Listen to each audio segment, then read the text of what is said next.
전신갑주로 무장합시다라는 제목으로 말씀 함께 좀 나누겠습니다. 구원에 대해서 바울이 여러 서신서의 내용들을 기록하면서 각 성경과 또 그 성경을 읽는 사람들에 맞게 구원에 대해서 다른 내용들을 썼습니다. 똑같은 구원에 대한 이야기인데 로마서에서는 오직 믿음으로서만 우리가 구원을 받는 것이다. 이신칭의라는 주제를 가지고 로마에 있는 교인들을 향하여 구원이란 무엇인가 그렇게 썼다는 것이죠. 근데 오늘 우리가 본문으로 삼고 있는 에베소서는 이신칭의 이야기보다 다른 관점으로 구원에 대한 이야기를 하고 있어요. 그래서 오늘 이 전신갑주를 입는 이야기가 그래서 나오는 것이죠. 그 글을 읽는 사람들의 상황이, 영적인 상황이 구원에 대해서 이렇게 이해하면 좋겠다라고 하는 중심 주제를 달리하여 바울이 그렇게 쓰고 있다는 것이죠. 그래서 오늘 에베소서는 예수님 때문에 우리가 하나님과 우리 사이가 화목하게 되었다. 화해하게 되었다. 예수님의 십자가 보혈의 사건이 화목제물이 되어서 영원히 싸우고 다투고 화해할 수 없었던 관계가, 하나님과의 인간 사이의 관계가 이제 화해 관계로 접어들게 되었다. 이것은 예수님이 아니고는 절대 불가능한 일이었고, 예수님 때문에 우리는 영원한 화해, 하나님의 자녀가 되는 기쁨과 영광을 누리게 되었다. 에베소서는 그런 주제로 교회론에 대한 이야기, 여러 이야기들을 기술하고 있습니다. 그렇다면 이 에베소서에 기록하고 있는 구원에 대해서 이 뒷부분, 이 4, 5, 6장 뒷부분에서는 어떻게 살아야 된다라고 하는 이야기를 적고 있어요.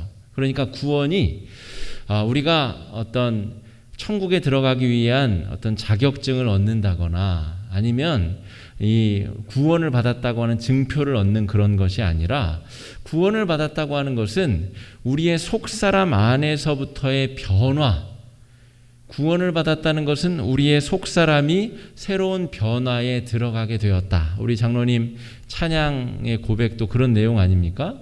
한평생을 살아보니까 그냥 내 힘으로 산 줄 알았더니 돌아보니 다 하나님의 은혜였다. 우리의 속사람이 하나님의 은혜를 자각하게 되었다는 것이죠. 속사람의 변화가 일어나는 것이 구원의 본질이다.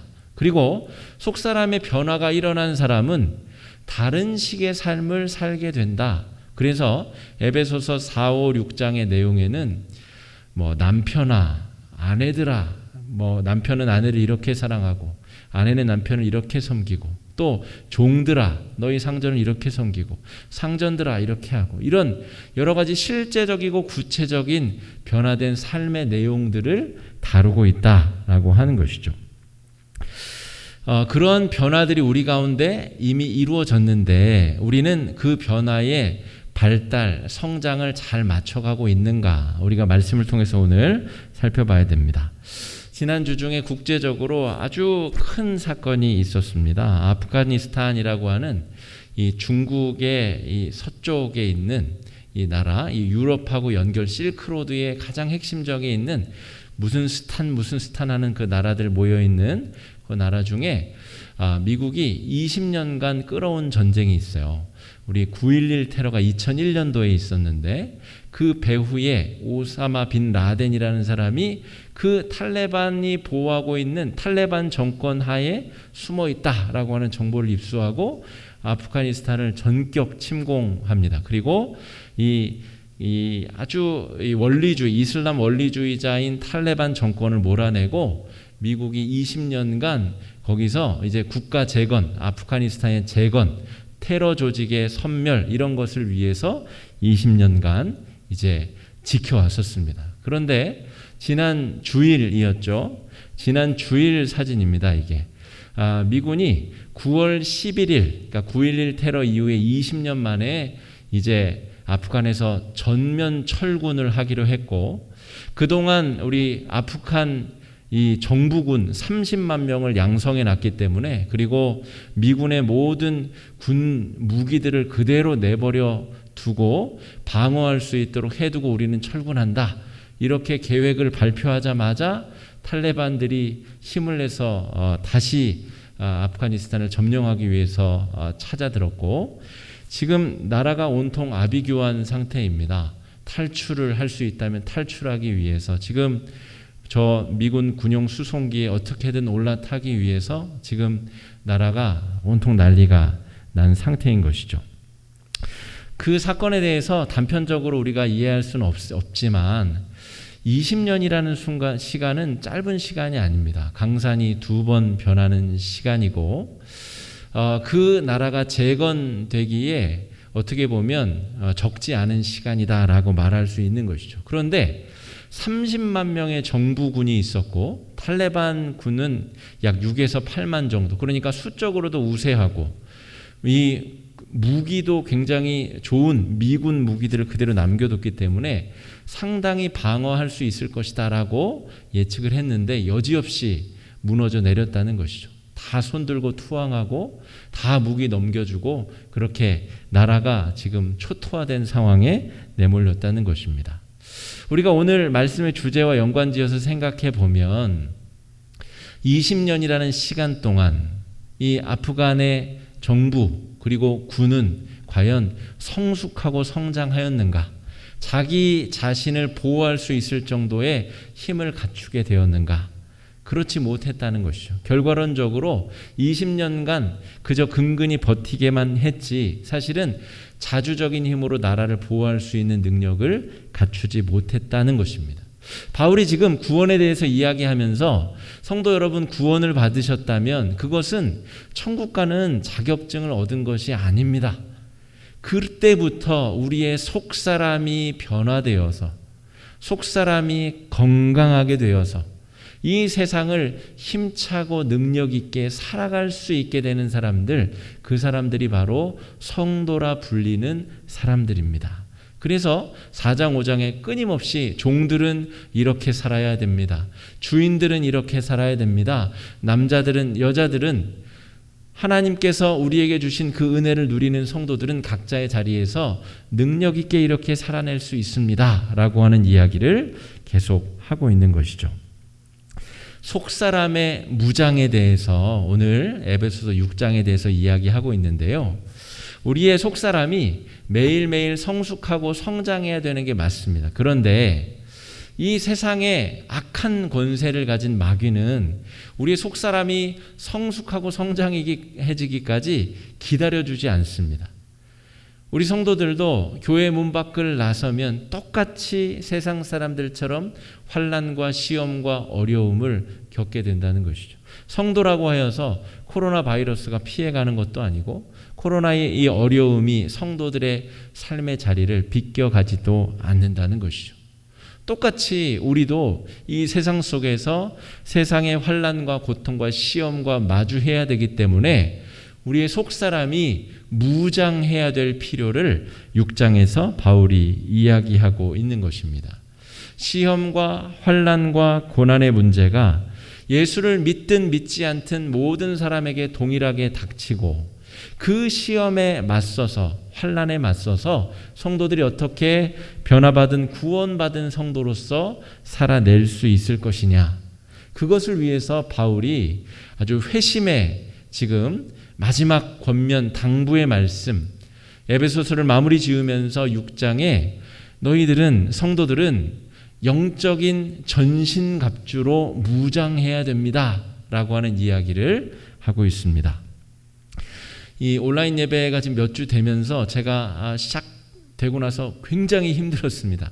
예전의 그 기억, 성도님들이 자리에 없고 마치 카메라를 보고 연기를 해야 되는 것처럼 예배를 인도해야 되는 어려움이 있었는데 또 몇 주 진행이 되면서 그래도 적응을 또 해가고 있습니다.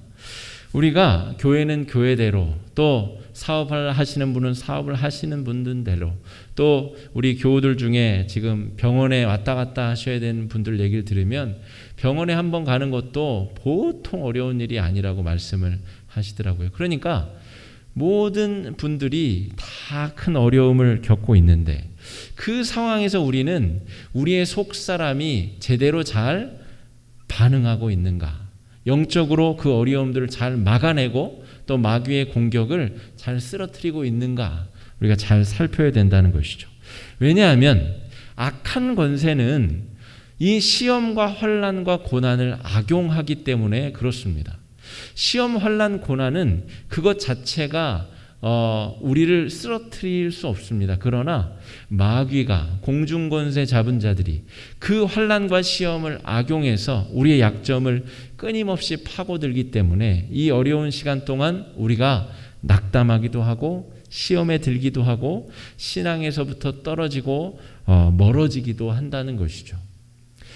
이 악한 영들이 지속적인 공격, 우리 상황에 닥친 여러 문제들을 우리가 파고들기 때문에 우리가 여러 보호장구들을 갖추고 또 우리의 무기를 가지고 이 험악한 시대에 영적인 방어와 영적인 공격에 나서야 된다라고 바울이 이야기하고 있습니다. 에베소서 6장 11절 말씀 우리 한번 같이 한 목소리를 읽어보겠습니다. 마귀의 간계를 능히 대적하기 위하여 하나님의 전신갑주를 입으라. 마귀의 간계, 아주 간악한 이 계교를 물리치기 위하여 바울이 뭐라고 합니까? 하나님의 전신갑주. 내가 만든 전신갑주 말고 하나님의 전신갑주를 입어야 된다라고 이야기하고 있습니다. 영적인 전신갑주. 이 바울이 에베소 4장에 말하는 속사람을 새롭게 하여 주십시오라고 할 때 속사람, 영적인 속사람을 방어하고 보호할 수 있는 갑주, 전신갑주를 입어야 된다라고 하는 것이죠. 그래서 오늘 이 말씀을 따라서 우리의 속사람을 다시 한번 무장할 수 있는 그런 시간들이 될 수 있기를 바랍니다. 하나님께서 주시는 이 말씀에 따라서 우리의 속사람이 안전한지 돌아보고 또 속사람을 강건하게 무장시킬 수 있는 그런 예배의 시간이 될 수 있기를 주의 이름으로 축복합니다. 첫 번째, 여러 이 보호장구 중에서 첫 번째로 바울이 언급한 것이 무엇이냐면 허리띠입니다. 허리띠. 제가 이 이미지를 준비하려다가 이 이미지에 여러분 마음이 다 빼앗겨 버리실까봐 일부러 준비하진 않았는데 고대 시대에 이 로마군 이 군인을 한번 상상해 보십시오. 투구도 쓸 것이고 여러 속옷, 거제, 갑옷 이런 것들 입을 텐데 그 모든 것을 다 하고 나서 마지막에 채우는 것이 이 허리띠입니다. 허리띠. 그런데 진리의 허리띠로 자기 자신을 보호해야 된다. 진리라는 것은 뭐죠, 여러분? 예전부터 창세 때부터 지금까지 바뀌지 않는 것, 변하지 않는 것을 진리라고 합니다. 이를테면 해가 뜨면 해가 진다. 물론 여호수아서 이런 데서는 해가 멈춰선 적도 있지만 그런 특별한 경우를 제외하고는 창세 때부터 지금까지 바뀌지 않는 것을 우리는 진리라고 부릅니다. 그 진리를 우리의 허리띠로 삼아야 된다라고 하는 것이죠. 허리라고 하는 것은 몸의 중심입니다. 그리고 그 중심을 감싸는 것, 그것이 힘을 지탱하고 힘이 뿜어져 나오는 중심이 되는데 그것을 진리로 감싸야 된다라고 하는 것이죠. 우리 올림픽 역도 선수들 보면 허리에 아주 두꺼운 가죽 벨트를 하고 나오거나 아니면 그것을 차고 훈련을 하는 경우가 있죠. 왜 그러냐면 이 허리가 지탱이 되지 못하면 무거운 것을 들 수 없기 때문에 그렇습니다. 군인들이 휘둘러야 되는 무거운 검, 방패, 활 이런 것들을 자유자재로 구사하기 위해서는 허리가 든든해야 되는데 허리가 든든히 받쳐줘야 되는데 그러기 위해서 진리의 허리띠를 띄어야 된다는 것이죠. 불변의 사실을 우리 삶의 중심에 두고 그것으로부터 우리의 삶이 이루어지고 나아가야 된다 하는 것입니다. 그렇다면 불변의 진리란 무엇이냐? 이런 것입니다. 하나님이 창조주이심을 고백하고 인정하는 것, 우리가 피조된 존재임을 인정하는 것, 이것이 불변의 진리이죠. 바벨탑 사건, 창세기 11장의 바벨탑 사건은 창조와 피조의 이 불변의 진리를 거부한 사건이 바벨탑 사건입니다. 야, 이거 벽돌로 쌓고 쌓다 보니까 2층도 쌓을 수 있겠는데? 야, 잘 이 건축 공학적으로 계산하면 100층, 200층도 가능하겠는데? 저 하늘에 신이 있다는데, 야, 우리가 한번 올라가 보자. 우리가 신이 못 될 게 뭐가 있냐? 이게 바로 창세기 11장의 바벨탑 사건입니다. 진리의 요대를 하지 아니한 사람의 마음은 그렇게까지 흉악하게 흉포하게 거짓을 향하여서 마귀의 시험에 이끌려 쓰러질 수 있다는 것이죠. 흔들리지 아니하는 불변의 진리는 뭐죠? 사람이 태어나면 죽어야 된다는 것입니다.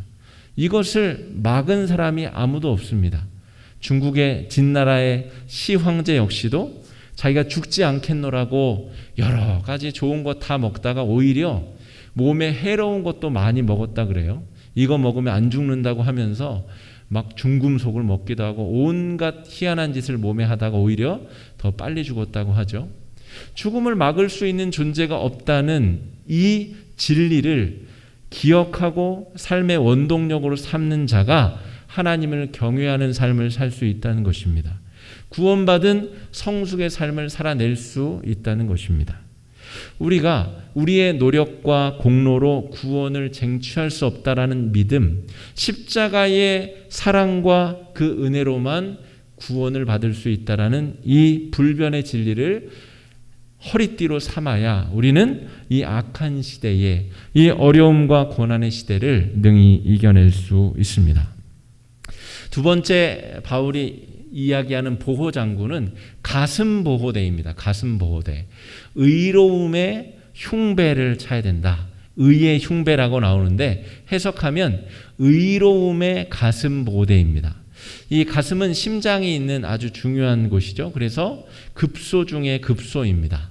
심장, 머리 이런 곳은 아주 중요한 급소죠. 그런데 이 가슴 보호대를 무엇으로 하냐면 의로움으로 하라는 것입니다. 의로움. 그런데 이 의로움이라는 것은 해석이 좀 들어가야 됩니다. 우리가 깨끗하고 거룩하고 정말 법 없이도 살 수 있다라고 하는 그 의로움으로 자신의 가슴을 보호하라는 말이 아니라 우리를 의롭게 하기 위하여 예수님이 무슨 일을 하셨는가를 기억하라는 것이죠.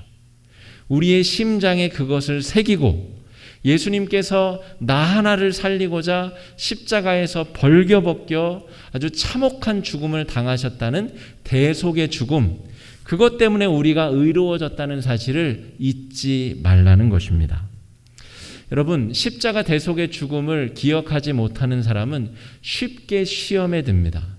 교회 안에서 저도 아주 어렸을 때, 모태신앙은 아닙니다만 4살 때부터 다녔으니까요. 거의 모태신앙이라고 봐야죠. 근데 제가 교회 안에서 이런저런 일들을 많이 보며 자랐고 교역자가 된 지도 벌써 한 전도사 생활부터 한 20년이 되니까요. 20년이 넘었으니까요. 교회 안에서 이런저런 일들을 많이 봤는데 특별히 제가 관심을 가지는 영역은 뭐냐면 섭섭마귀입니다. 섭섭마귀. 교회 안에 벌어지는 거의 99.8%의 문제는 섭섭함에서부터 시작이 되더라고요.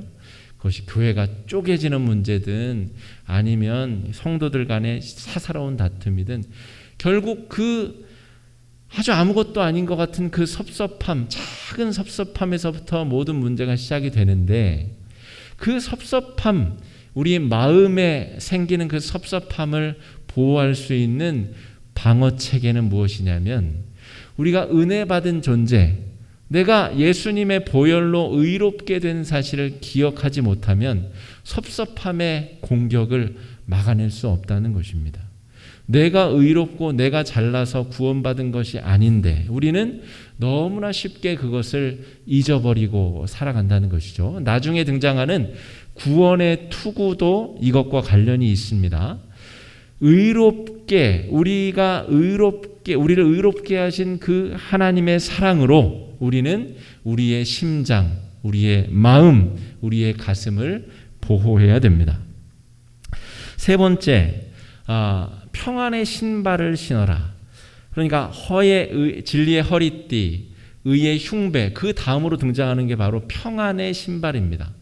여러분, 신발에 모래조각, 돌조각 하나라도 들어가면 굉장히 신경이 쓰이죠. 그런데 지금 이 묘사하고 있는 인물은 전장에 참여하는 군인입니다.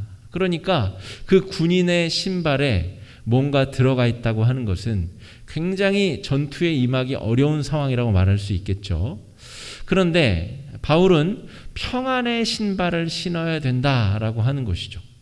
주어진 상황이 바뀌면 우리 마음이 불안해지고 우리의 삶이 평안이 깨어지는 사람은 성도가 아니라는 것입니다. 그래서 지금 바울이 에베소서에서 말하고 있는 것은 남편들은 이러한 마음으로 아내를 사랑할 것이고 아내들은 이러한 마음으로 남편을 섬길 것이며 또 종들은, 주인들은, 아비들은, 자녀들은 각 상황에 맞게 하나님을 섬겨야 된다라는 이야기를 하고 있습니다. 여러분들은 주인이 될 때에만 거룩한 하나님의 백성일 수 있습니다. 이런 이야기가 아닙니다. 우리 기독교의 아주 잘못된 신학 중에 하나는 성공하고 잘 돼야만 하나님이 기뻐하신다고 하는 이 성공지향주의가 한국 교회 안에 녹아져 있습니다. 그래서 평범하게 일상적으로 살아가는 사람들은 교회 다니면 자연스럽게 패배자가 되어버리는 일들이 교회 안에서 많이 벌어졌습니다. 그런데 그렇지 않습니다. 바울은 종들도 성숙하게 하나님의 백성으로 살아갈 수 있습니다. 상황과 상관없이 우리는 평안을 유지하는 평안의 신발을 신어야 됩니다. 라고 이야기하고 있는 것이죠. 좋을 때만 하나님 잘 섬기는 사람이 진짜 성도이냐? 그렇지 않다는 것이죠. 다니엘이 사자굴 속에서 하나님 앞에 찬송을 부르고 기뻐하며 또 감사의 노래를 부를 수 있었던 것, 바울과 실라가 감옥에 갇혀서 찬송을 부르며 기도할 수 있었던 것, 상황이 바뀌면 우리의 믿음도 바뀌고 시험 들고 무너져 내리는 것이 아니라 평안의 신을 신는다는 것은 상황이 우리의 영을 지배하지 못하도록 방어하고 보호할 수 있는 수단이 있어야 된다라고 하는 것입니다. 네 번째는 믿음의 방패를 언급할 수 있습니다. 방패는 적의 공격을 능동적으로 막아내는 방어 수단이죠. 원수가 우리를 공격하려 할 때 우리가 무엇으로 우리의 영을 보호할 것이냐? 믿음으로 방어해낼 수 있어야 된다는 것이죠. 믿음이라는 것은 그것이죠. 눈에 보이지 않는데 내가 확인할 수 없는데 그냥 믿어지는 것. 믿음을 그렇게밖에 설명할 수가 없습니다. 부부 생활을 하는데 남편이 아내가 사회생활을 하고 멀리 떨어져 있는데 저 사람이 나를 배신하고 바람 피울 거야 라고 생각이 든다면 부부간에 믿음이 없는 거죠. 어떤 상황이 있어도 저 사람은 나를 배반하지 않아 라고 하는 것이 보이지 않지만 멀리 있지만 믿음을 가진 부부 생활입니다. 여러분, 원수가 우리를 공격해 오는데 어떻게 우리가 그 공격을 막아낼 것이냐? 눈에 보이지 아니하는 하나님의 존재. 하나님 보신 분 계세요? 저도 못 봤는데 우리 중에 하나님을 보신 분이 있을까요? 하나님이 보이지 않는데 하나님을 믿는 것. 창조와 진화의 문제에 있어서 과학자들의 말을 들어보니 진화가 더 설득력이 있는 것 같은데 저 원시 이 단세포 생물로부터 모든 피조물이 파생됐다고 주장하던데 그것을 믿느냐, 하나님의 창조를 믿느냐. 어차피 못 본 것을 믿어야 되는 것은 똑같은 상황이거든요. 그런데 하나님의 창조를 믿을 것이냐, 아니면 아무도 본 적이 없는 원시 때부터 이루어진 진화를 믿을 것이냐. 우리가 무엇을 가지고 원수의 공격을 막을 것이냐. 하나님의 말씀으로 말미암는 믿음을 갖추어야 된다는 것이죠. 천국과 지옥 다녀와 보신 분 계십니까? 그런 분 이야기를 들어보신 적 있습니까? 증거를 가져와서 우리를 설득하신 분 만나보신 적 있습니까?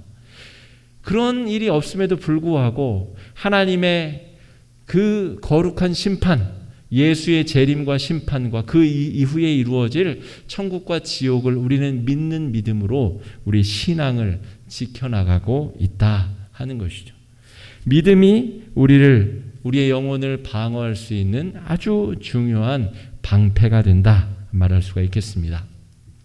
다섯째로는 구원의 투구를 이야기합니다. 투구는 가슴과 더불어 우리 급소 중에 급소이죠. 이 머리가 하는 일은 사리 분별을 하고 미래의 일을 예측하고 준비하는 일들을 합니다. 그래서 머리는 두려움과 걱정에 사로잡힐 일이 많습니다. 불안과 걱정, 이것들을 통해 마귀가 우리를 공격해 올 때에 우리는 구원받은 주의 백성이다. 하나님께서 우리를 구원하시기 위해서 십자가의 모멸을 감당하신 분이시다.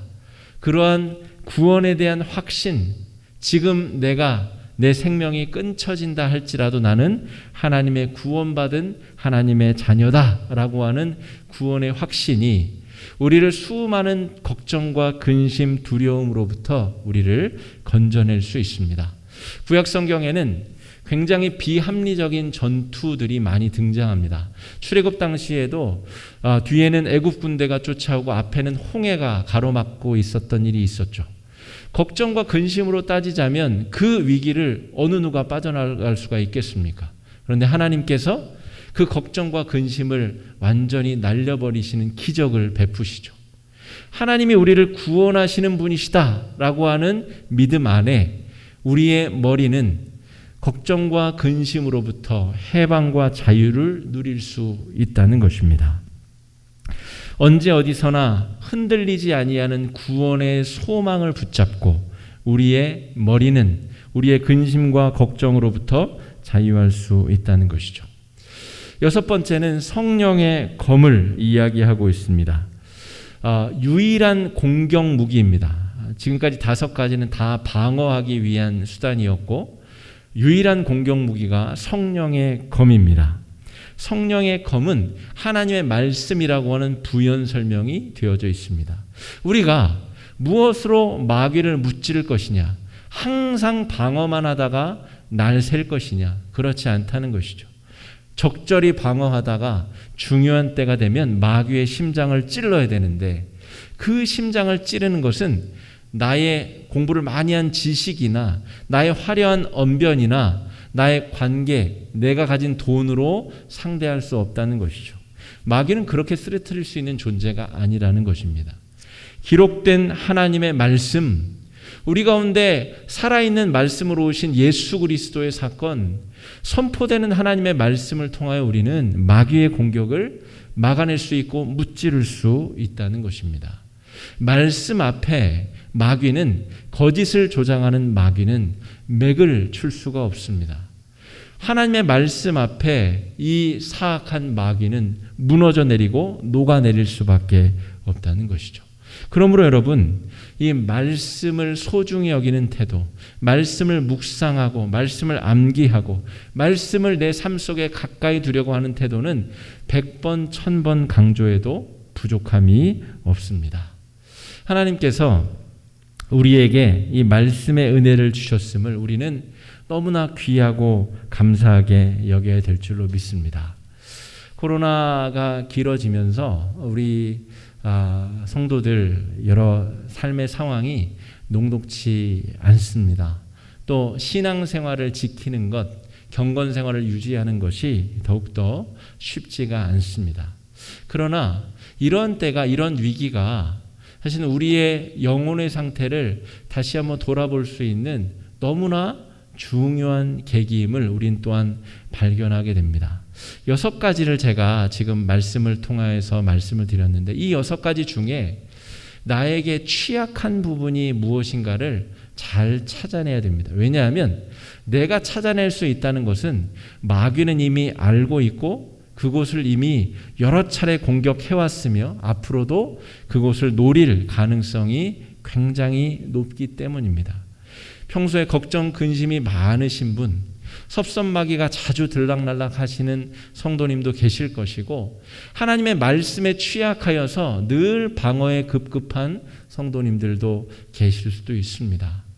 여러분, 우리가 이 하나님의 말씀을 오늘 잘 붙잡고 자기 자신을 돌아보고 점검하며 더 영적으로 강건하여지고 또 마귀의 공격을 효과적으로 방어하고 무찌를 수 있는 거룩한 성도들로 또 힘차게 승리하실 수 있는 귀한 한 주가 되시기를 주님의 이름으로 축복합니다. 이 시간에 말씀 의지해서 함께 잠시 기도하는 시간 갖겠습니다. 기도하겠습니다.